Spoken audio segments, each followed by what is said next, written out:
And Woody, I forgot to show you. This is the boat we brought back up from Alabama to here.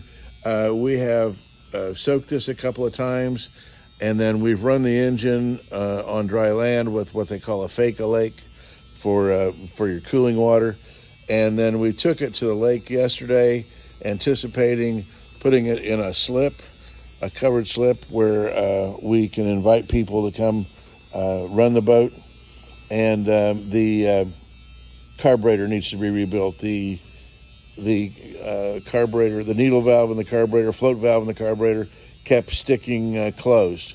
And we could tap on the carburetor and get it to open back up and put more gas in the float bowl, and it would run a while, and then it would stop running again, and we'd have to tap it again. So anyway, we have a carburetor kit. We ordered a carburetor kit yesterday, and it is on the way.